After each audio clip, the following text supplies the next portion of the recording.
이제 우리 다 같이 사도신경으로 신앙 고백하겠습니다.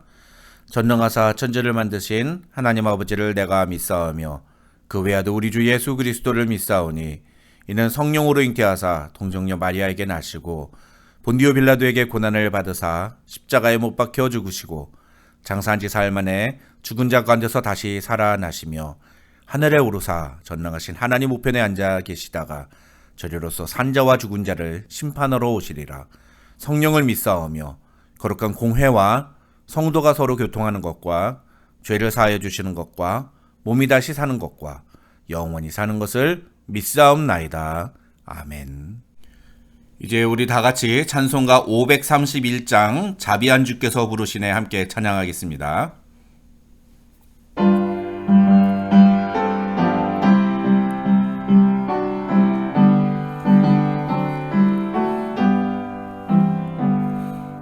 자비한 주께서 부르시네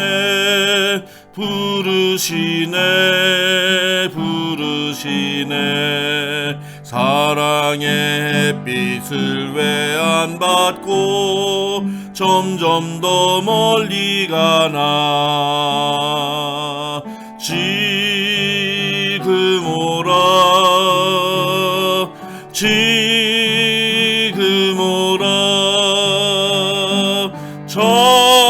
자비한 주께로 지금 곧 나오라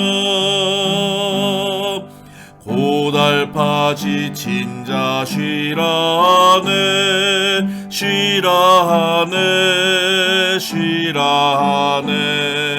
무거운 짐진 자 다 나오라 쉬게 해주시리라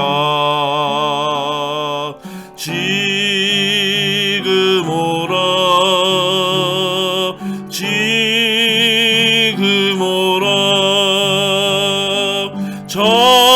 자비한 주께로 지금 곧 나오라 주께서 지금도 기다리네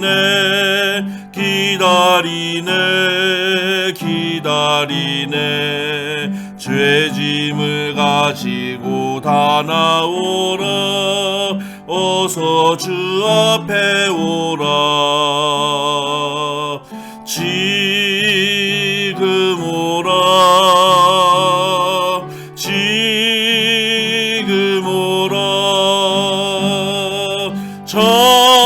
자비한 주께로 지금 곧 나오라 주님의 소리를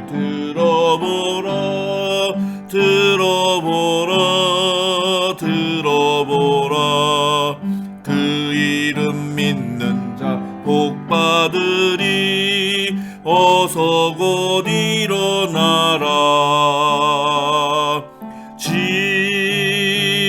오라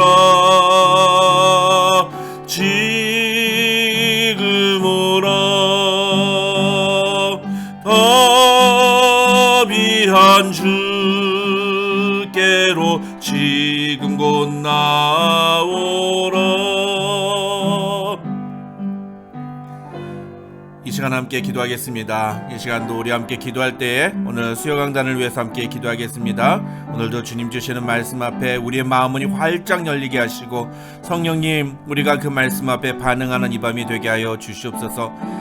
한 시간 하나님의 말씀을 듣고 배울 때에 그 말씀 앞에 진지하게 반응하는 우리 모두 되어서 우리가 주님을 더 깊이 닮아가는 주님의 신실한 제자가 되게 하여 주시옵소서. 우리 그렇게 같이 사모하는 마음으로 함께 기도하도록 하겠습니다. 다 같이 기도하겠습니다.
사랑과 은혜가 충만하신 하나님 감사합니다. 오늘도 우리에게 귀한 시간 허락하여 주시고 인터넷으로 모였지만 우리가 함께 마음을 모아서 수요 강단으로 함께 모일 수 있도록 허락해 주시니 감사합니다.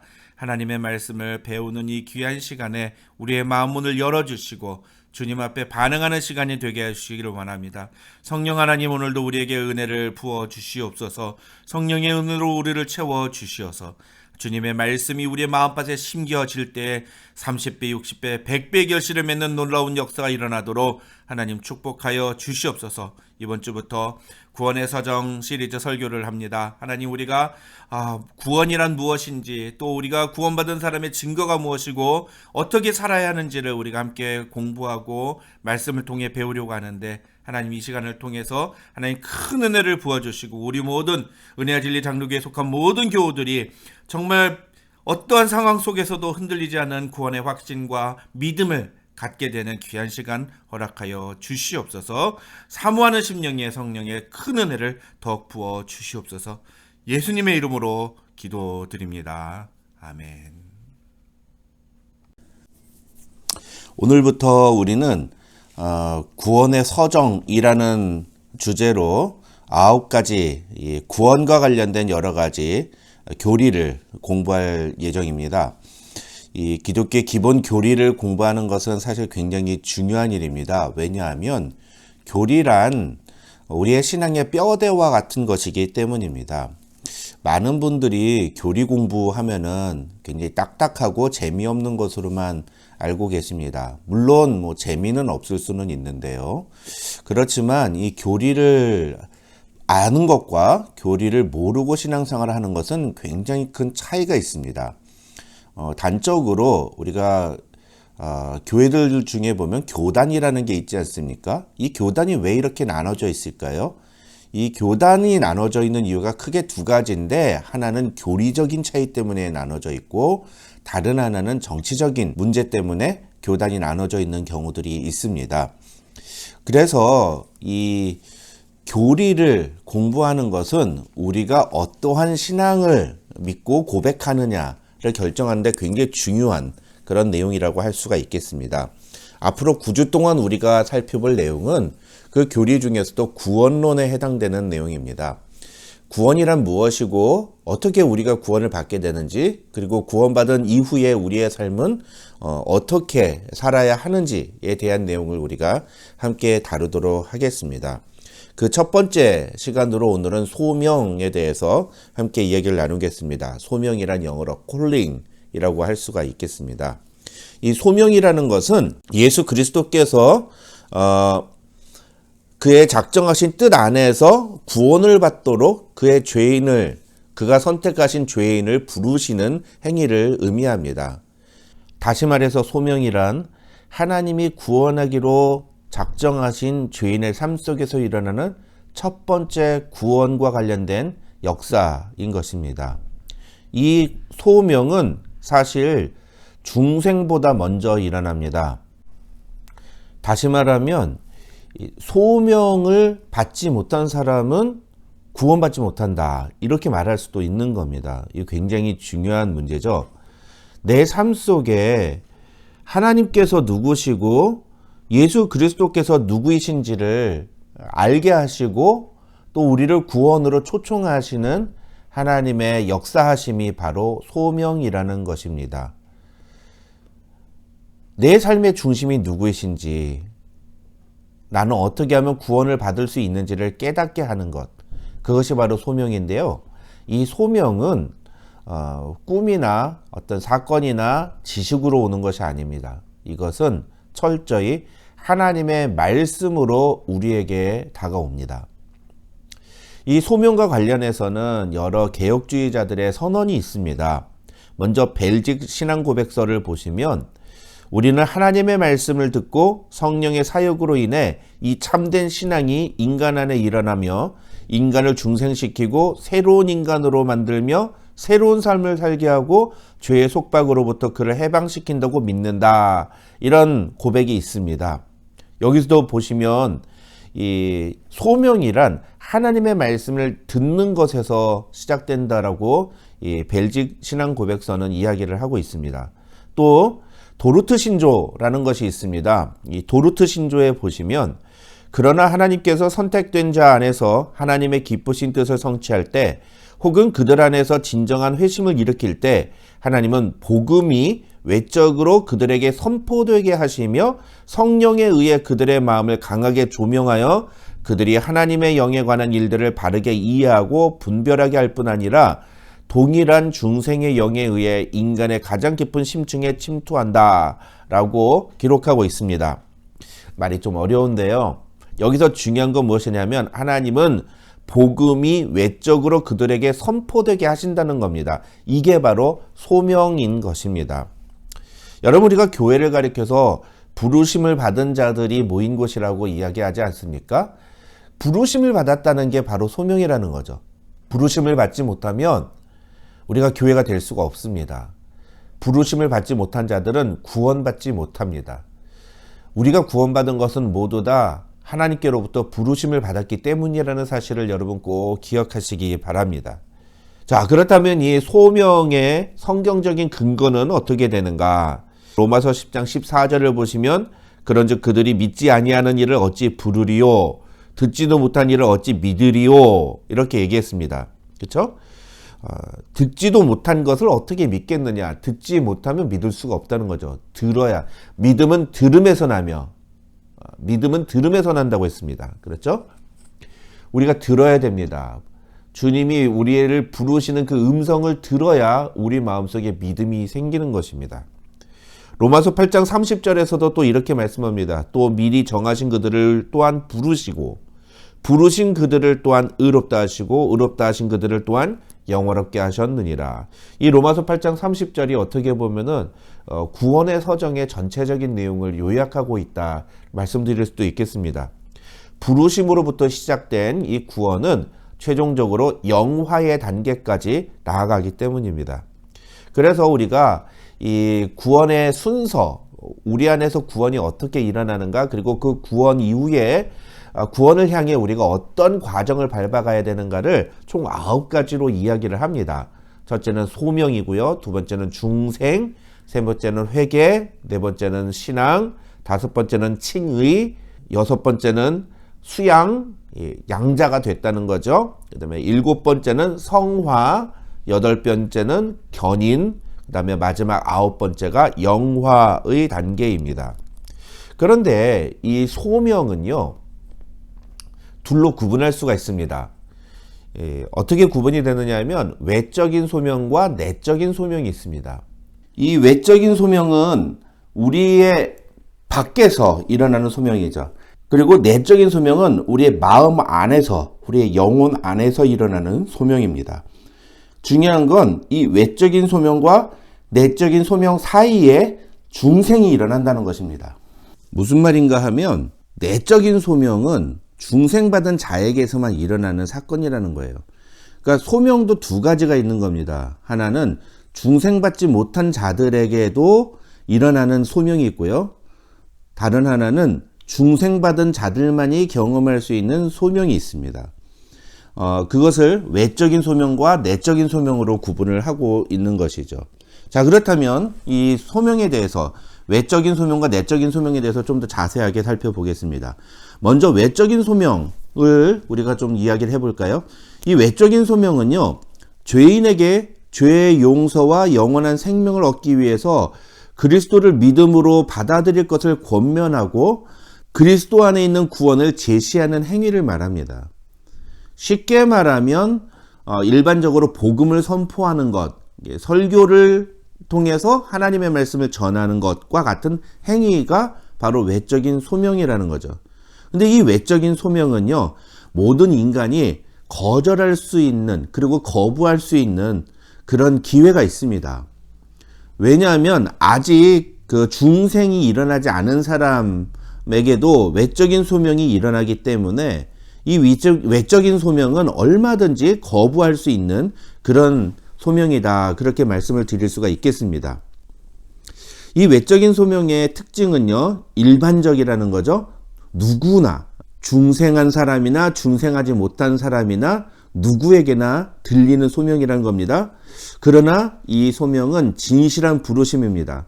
예수님은 모든 죄인이 주님 앞으로 돌아오기를 원하시죠. 이 외적인 부르심이 반드시 내적인 부르심으로 이어지지는 않습니다. 외적인 부르심이 내적인 부르심으로 이어지려면 반드시 중생이 그 안에 일어나야 한다는 거죠. 이 외적인 부르심이 유효하려면 오직 하나님의 선택이 그 안에 있어야 합니다.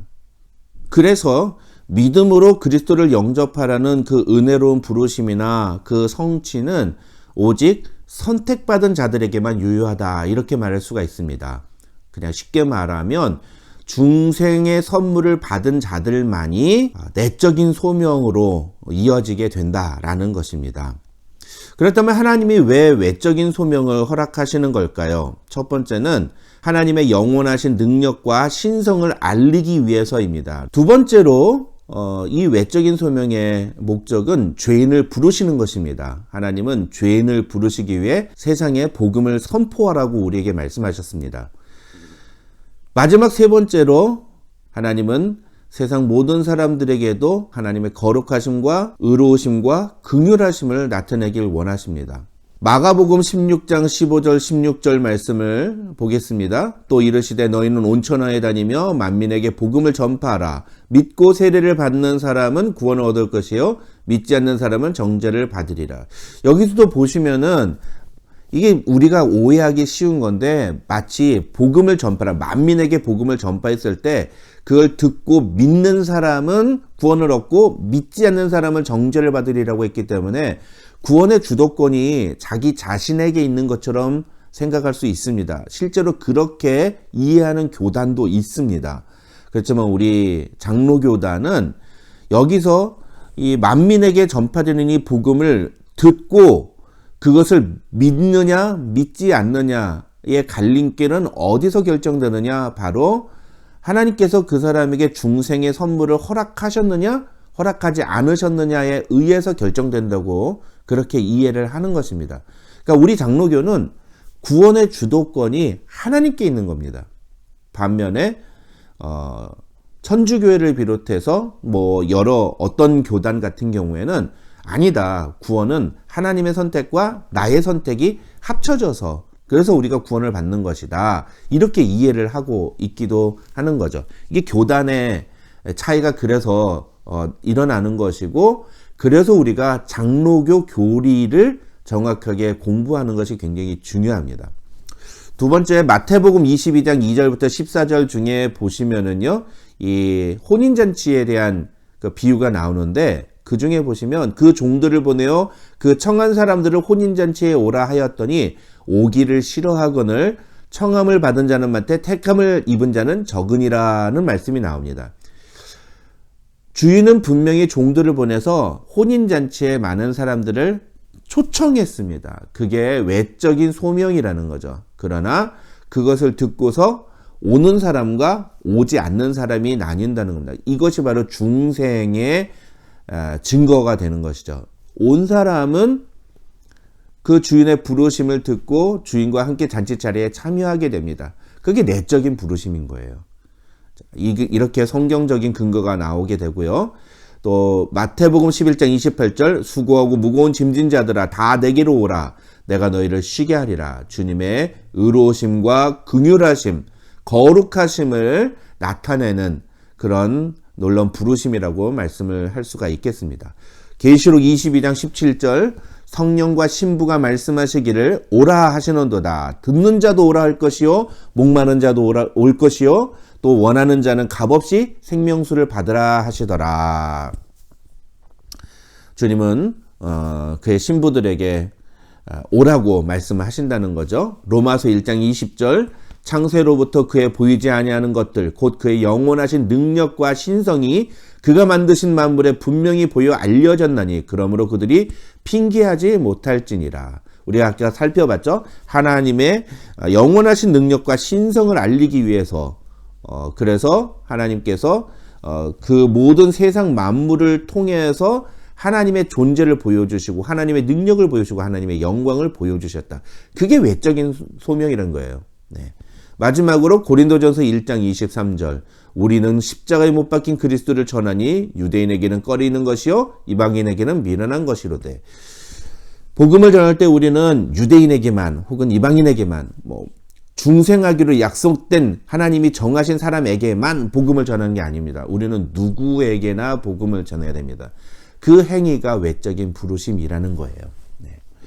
자, 그렇다면 이런 외적인 부르심을 통해서 구원받는 사람이 있는가 하면 외적인 부르심에도 불구하고 구원받지 못하는 사람들이 있다. 그렇게 말씀을 드렸죠. 그럼 어떤 사람이 구원을 받느냐? 바로 중생의 선물을 받고 그것을 통해서 내적인 소명을 경험하는 사람들입니다. 그런 사람들이 결국 구원을 얻게 되는 겁니다. 이 내적인 소명이란 무엇이냐? 간단하게 정리를 해드리면요. 먼저 죄인을 영적인 죽음으로부터 거듭나게 하시는 하나님의 능력입니다. 이게 바로 내적인 소명이에요. 우리가 죄인이었다는 사실을 깨닫게 하시고 그리고 그곳에서부터 우리를 부르시는 더 이상 거기에 머물러 있지 않게 하시고 우리를 그곳에서 그 죄의 상태에서 건져내시는 행위가 바로 내적인 소명이라는 거죠. 이 내적인 소명은요. 나중에 우리가 공부하겠습니다만 인간으로서는 거부할 수 없는 하나님의 은혜입니다. 우리가 그것을 가리켜서 불가항력적 은혜라고 합니다. 왜 우리가 거부할 수 없느냐 하면 이것은 인간의 선택에 의해서 일어나는 것이 아니라 하나님이 중생으로 그에게 주시는 것이기 때문이에요. 다시 설명을 드릴게요. 이게 이렇게 이해하시면 쉽습니다. 우리는 죄와 허물로 이미 죽은 자들입니다. 에베소서에 보면 허물과 죄로 죽은 너희를 예수 그리스도께서 다시 살리셨다고 말씀하시죠. 죽은 상태였습니다. 죄로 말미암아 우리의 영혼은 죽은 상태였습니다. 여러분, 죽은 사람이 스스로 무언가를 할 수 있습니까? 절대로 아무것도 할 수 없습니다. 죽은 사람은 아무것도 할 수가 없어요. 근데 그가 다시 살아났다는 거예요. 그게 중생인 겁니다. 이게 자기의 힘으로 살아나는 게 아닌 거죠. 외부의 조건에 의해서 살아나게 되는 겁니다. 어떻게 해요? 하나님이 다시 살리신 겁니다. 그게 중생인 겁니다. 중생에 대해서는 우리가 다음 주에 좀 더 자세하게 공부하기로 하고요. 이 중생을 경험하고 나니까 중생을 통해서 다시 살아난 사람이 자기 자신을 보게 되는 거예요. 무엇을 봅니까? 자신의 죄를 보게 되는 거죠. 자신이 죽었었다는 것을 알게 되는 겁니다. 그 알게 되는 상황, 그것이 바로 내적인 소명인 것입니다. 그래서 하나님이 그 주권과 권위로 그를 다시 살리시고 하나님이 의도하시고 정하신 결과가 나타나도록 인도하시는 것, 그것이 바로 내적인 소명인 것입니다. 우리는 그것을 가리켜서 구원이라고 이야기를 하죠. 그래서 이 구원은 내적인 소명을 경험한 사람들만이 경험할 수 있는 겁니다. 네 번째로 이 내적인 소명은요, 성령님의 즉각적이고 초자연적인 행하심에 의해서 선택받은 자들의 영혼 속에 일어나는 중생 이후의 효과적인 부르심입니다. 이게 여기서 초점은 무엇이냐면은 이 내적인 소명은 자신의 어떤 영혼의 자각이 아니라는 겁니다. 이것은 성령께서 우리에게 깨닫게 해주시는 것이라는 거죠. 내적인 소명의 주체는 성령님이라는 겁니다. 외적인 소명은 누가 합니까? 사람이 합니다. 물론 하나님께서 자연 만물을 통해서 하나님이 어떤 분이신가를 알게 해주시기도 하지만 그러나 대부분의 경우에 이 외적인 소명은 인간에 의해서 선포되는 복음으로 나타납니다. 반면에 내적인 소명은 우리 인간의 마음 안에서 그것이 일어나게 되는데 그것은 성령님께서 우리에게 주시는 음성을 들을 때 우리가 경험하게 되는 것입니다. 마지막으로 내적 소명이 일어난 자는 하나님께로 나아가며 복음의 내용을 믿음으로 받아들이게 됩니다. 이게 굉장히 중요한 부분이죠. 그래서 이 내적인 소명을 경험하고 난 다음에 그 다음부터 구원의 놀라운 역사를 경험하게 되고 하나님의 은혜를 체험하게 되고 이제 그때부터 믿음의 삶을 살아가게 된다라는 것입니다. 내적인 소명의 특징을 살펴보겠습니다. 이 내적인 소명의 특징은 첫 번째로 도덕적 설득과 성령의 강력한 사역이 결합돼서 일어난다. 이렇게 우리가 정의할 수 있습니다. 이게 무슨 말이냐면 우리가 죄를 깨닫는 거예요. 근데 그 죄를 깨닫는 것이 어떤 나의 인간적인 윤리성이나 이성에 의해서 판단하는 것이 아니라 성령께서 깨닫게 하신다는 거죠. 그러니까 우리가 죄인이라는 사실을 깨닫는 것은요, 우리가 무언가 큰 잘못을 했기 때문에 죄인이라고 할 수 있는 게 아닌 겁니다. 우리가 구원의 은혜를 경험하고 소위 말하는 인격적인 체험, 예수님을 인격적으로 체험하는 그 사건을 우리가 경험하는 순간에 우리 자신을 죄인이라고 고백하는 것은요, 사실은 그것이 내가 무슨 큰 잘못을 저질렀기 때문에 죄인이라고 말하는 게 아니라는 거죠. 어떻게 보면 굉장히 사소한 문제일 수 있는데 그 순간에는 내가 죄인이라는 사실을 고백하게 됩니다. 그리고 그 죄인이라는 사실을 고백하게 되면, 인정하게 되면 내가 이전에 저질렀던 아주 사소한 죄, 이제까지는 그걸 죄라고 생각하지도 않았던 문제까지도 그게 죄라는 것을 알게 된다는 겁니다. 이게 바로 도덕적 설득과 성령의 강력한 사역이 결합이 되는 순간이라고 말씀을 드릴 수가 있습니다. 다음 두 번째로, 성령께서 진리에 대한 영적 통찰력을 주실 때 인간의 의지가 반응해서 죄인이 하나님께로 돌아오는 회개로 이어집니다. 이게 내적인 소명의 가장 특징이라고 할 수 있죠. 아까 말씀드린 것처럼 내적인 소명을 우리가 경험하게 되면 내가 죄인이라는 사실을 알게 되고요. 그렇기 때문에 우리는 반응을 하게 됩니다. 이게 아주 자연스러운 겁니다. 근데 그 반응의 첫 번째가 무엇이냐면은 바로 회개라는 거죠. 회개. 근데 이 회개도 나중에 우리가 살펴보겠습니다만 두 가지 차원으로 나타나는데, 하나는 굉장히 감정적으로 격해지고 그리고 드라마틱한, 그래서 처음으로 예수님을 인격적으로 영접하는 그런 사람이 회개를 하면요, 뭐 통곡하고 자복하고 울고 막 몇 시간 동안 회개 기도를 했다, 이런 얘기들을 하지 않습니까? 네, 그런 회개가 일어나기도 합니다. 그러나 그런 것을 경험하지 않을 수도 있어요. 대신에 그런 사람들은 어떤 회개를 경험하느냐면, 내가 죄인이라는 사실을 알게 됩니다. 그리고 그때부터 자신의 죄를 주님 앞에 가져가기 시작합니다. 이게 굉장히 중요한 거예요. 어떤 사람들이 경험하는 것처럼 막 통곡하고 자복하고 몇 시간 동안 회개 기도하는 그런 경험은 하지 못할 수 있습니다. 그렇지만 내가 죄인이라는 사실을 알게 되고, 그래서 예수님의 십자가를 의지하고 그 앞에 나아가 나의 모든 죄를 고백하고 회개하는 기도를 하느냐, 이게 구원받은 사람과 구원받지 못한 사람의 가장 큰 차이라는 거죠. 나중에 회개 부분에서 우리가 말씀을 나누겠습니다만 미리 간략하게만 말씀을 드리면, 구원받지 못한 사람은 자기가 죄인이라는 것을 인정하지 않습니다. 그래서 세상 사람들한테 가서 당신은 죄인입니다 라고 얘기해 보세요. 굉장히 문제가 심각해지죠. 그 얘기를 누가 받아들이겠습니까? 받아들이지 않습니다. 그게 이 중생했느냐 중생하지 못했느냐의 차이라는 거죠. 그 다음에 마지막으로 이 내적인 소명은요, 단순히 구원의 반응만 요구하는 것이 아니라 하나님의 자녀로 살아가는 새로운 삶의 목적과 목표를 깨닫게 합니다.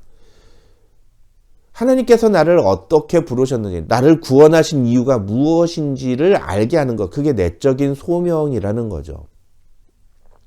제가 종종 우리는 예수 믿고 천국 가는 것이 전부가 아니라는 말씀을 드립니다. 그 이유가 여기에 있는 것입니다. 우리 그리스도인들은요, 절대로 예수 믿고 천국 가는 것이 전부이어서는 안 됩니다. 그것은 우리에게 이미 결정된 상황입니다. 우린 그것만 가지고 신앙생활하면 안 됩니다. 하나님은 우리를 그렇게 하기 위해서 구원하신 것이 아니라는 사실을 알아야 됩니다. 하나님이 우리를 구원하신 이유는 우리를 천국으로 인도하시기 위해서이기도 하지만, 그러나 이 땅에서 사는 동안에 하나님의 뜻을 이루고 하나님을 영화롭게 하도록 하기 위해서 우리를 부르시고 우리를 구원하셨다는 사실을 우리는 알아야 됩니다. 그렇게 될 때에 참다운 구원받은 자의 삶을 살아갈 수가 있게 되는 것이죠. 여러분, 그래서 우리가 정말 이 구원론을 잘 공부하는 게 그래서 중요한 겁니다. 예수 믿고 천국 가는 게 우리의 신앙생활의 전부인가? 아니라는 거죠. 그럼 도대체 그 후에 뭐가 있느냐? 그것을 우리가 앞으로 9주 동안 계속 공부를 하겠습니다. 자, 이 내적인 소명의 성경적인 근거를 살펴보고 말씀을 마치도록 하겠습니다. 먼저 고린도전서 1장 24절. 오직 부르심을 받은 자들에게는 유대인이나 헬라인이나 그리스도는 하나님의 능력이요 하나님의 지혜니라. 부르심을 받은 자들에게는 이라고 되어 있죠. 이게 바로 내적인 소명을 받은 사람들을 의미하는 겁니다. 내적인 소명을 받은 사람들에게는 그리스도가 하나님의 능력이고 하나님의 지혜로 다가온다는 겁니다. 그러나 내적인 소명을 받지 못한 사람들은 어떨까요? 그들에게는 그리스도는 미련한 것이요. 무지한 것입니다.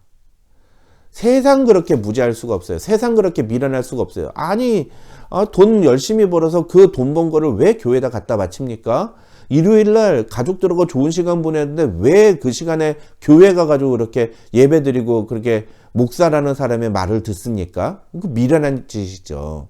그러나 우리 구원받은 백성들은요, 그것이 얼마나 귀한 축복이고 은혜인지를 압니다. 그렇죠? 우리가 헌금하는 것은 아까운 게 아니라 하나님이 우리에게 베푸신 그 은혜를 생각하면 이건 조금도 아깝지 않고 오히려 우리의 삶의 모든 것이 주님이 주신 것인데 우리가 그 작은 것을 드리는 것이 너무나 부끄럽고 죄송할 따름이죠. 이것이 큰 차이가 있는 것입니다. 내적인 소명을 받은 자들과 받지 못한 자들이 이렇게 차이가 나는 것입니다. 다음 사도행전 16장 14절과 15절 말씀입니다. 두아디라시에 있는 자색 옷감 장사로서 하나님을 섬기는 루디아라 하는 한 여자가 말을 듣고 있을 때 주께서 그 마음을 열어 바울의 말을 따르게 하신지라. 그와 그 집이 다 세례를 받고 우리에게 청하여 이르되 만일 나를 주 믿는 자로 알거든 내 집에 들어와 유하라 하고 강권하여 머물게 하니라. 여기서 보시면 루디아라 하는 여자가 말을 들었어요. 어디서 말을 들었을까요? 빨레터에서 바울이 전하는 복음을 들은 겁니다. 그런데 그건 이제 외적인 소명이죠. 그런데 그 말씀을 듣다 보니까 어떤 일이 벌어집니까? 주께서 그 마음을 열어서 바울의 말을 따르게 하셨다는 거예요. 여기서 주께서 그 마음을 열었다는 것, 그것이 바로 내적인 소명입니다. 성령께서 우리의 마음을 열어주셔야 됩니다. 그래야 우리 안에 이 복음이 들어가게 되고 그리고 구원의 역사가 시작이 되는 것입니다. 마가복음 16장 15절과 16절 말씀. 또 이르시되 너희는 온 천하에 다니며 만민에게 복음을 전하라. 믿고 세례를 받는 사람은 구원을 얻을 것이요 믿지 않는 사람은 정죄를 받으리라. 아까도 말씀드렸죠. 온 천하에 다니며 복음을 전파하는 것, 그거 외적인 소명입니다. 그런데 그 중에 믿고 세례를 받는 사람이 있죠. 내적인 소명을 받은 사람이에요. 그래서 믿게 되는 것이죠. 근데 믿지 않는 사람은 정죄를 받으리라. 왜 믿지 않을까요? 중생을 선물로 받지 않았기 때문인 겁니다. 하나님의 선택에서 제외되어 있기 때문이죠.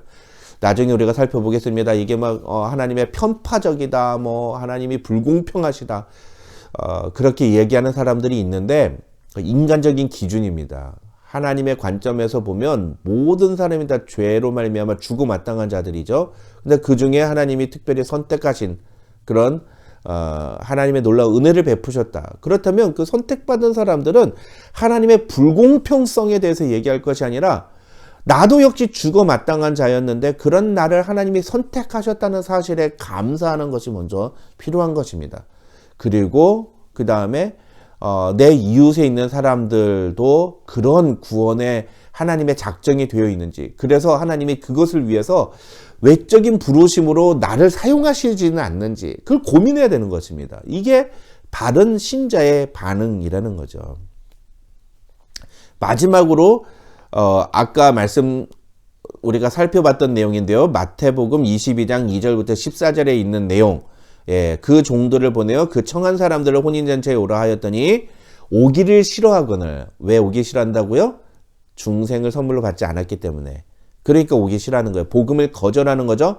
그러나 어떤 사람들은 그 복음을 받아들이고 그 잔치자리에 참여합니다. 그것을 어떻게 여기서 표현하느냐? 청함을 받은 자는 많되 외적인 부르심을 들은 사람들은 많지만 택함을 입은 자는 적으니라. 내적인 부르심, 내적인 소명을 들은 사람들은 적으니라 라고 말씀하고 있는 것입니다. 자, 오늘은 우리가 이 소명에 대해서 함께 살펴봤습니다. 앞으로도 계속해서 이렇게 짧게 한 30분에서 40분 사이의 시간으로 우리가 이 구원의 9가지 단계에 대해서 같이 이야기를 나눌 텐데요. 여러분 이 내용들을 잘 정리하시고 필요하시면 나중에 제가 이것을 좀 요약을 해서 프린트를 해서 우리 교인들에게 나눠드리도록 하겠습니다. 어찌됐건 간에 이런 부분들을 여러분께서 잘 정리하셔서 나중에 한번 되돌아보십시오. 그러면 굉장히 여러분에게 큰 도움이 될 것이고, 또 무엇보다도 참다운 신앙생활을 한다는 것이 무엇인지에 대해서 우리가 바르게 알고 바르게 신앙생활을 하는 기회가 될 것입니다. 우리 은혜와 진리 장로교회가 앞으로 9주 동안 이 구원의 서정을 통해서 하나님의 놀라운 은혜를 경험하게 되기를 주님의 이름으로 축원합니다. 함께 기도하겠습니다. 하나님 아버지 감사합니다. 오늘도 우리에게 귀한 시간 허락해 주시고 오늘 수요 강단 특별히 오늘부터 구원의 서정을 함께 다룰 수 있도록 은혜 주심을 감사합니다.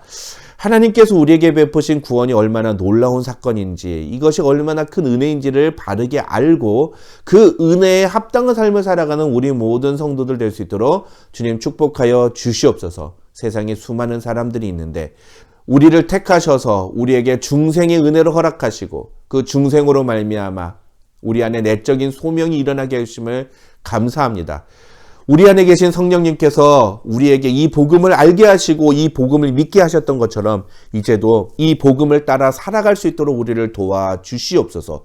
하루하루 순간마다 하나님의 은혜로 살아가는 우리 모든 성도들이 될 때 하나님의 영광을 나타내는 귀한 성도들 될 줄 믿습니다. 하나님 그렇게 우리를 붙들어 주시옵소서.